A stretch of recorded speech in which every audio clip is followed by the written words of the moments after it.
महाराष्ट्राची भाग्यलक्ष्मी असणाऱ्या कोयना धरणाचे 6 वक्री दरवाजे आज उघडण्यात आलेले आहेत आणि या 6 वक्री दरवाजामधून 5000 क्युसेक पाण्याचा विसर्ग कोयना नदीपात्रात सुरू करण्यात आलेला आहे। त्याचबरोबर गेल्या अनेक दिवसांपासून कोयना धरणाच्या पायथ्या वीज गृहाचे जे 2 युनिट आहेत त्याच्यातून 2100 क्युसेक पाण्याचा विसर्ग हा कोयना नदीपात्रात कायमस्वरूपी सुरू असून आज एकूण 7100 क्युसेक पाण्याचा विसर्ग हा कोयना नदीपात्रात सुरू करण्यात आलेला आहे।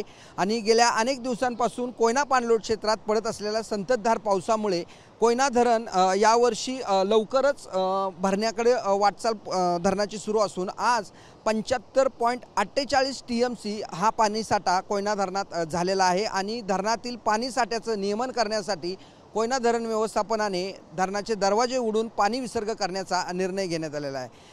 गेल्या 24 तासात कोयना पाणलोट क्षेत्रात कोयना नगर 100 मिलीमीटर तर नौजा 135 मिलीमीटर पावसाची नोंद झालेली आहे। आणि सातत्यपूर्ण पाऊस या ठिकाणी पडत असल्यामुळे कोयना धरण व्यवस्थापनाने धरणाचे दरवाजे उघडून पाणी विसर्ग करण्याचा निर्णय घेण्यात आलेला आहे आणि नदीकाठच्या गावांना सतर्कतेचा इशारा देण्यात आलेला आहे। कॅमेरामॅन सुनीलसह दिनकर तोरा, TV9 मराठी, कोयना नगर, सातारा।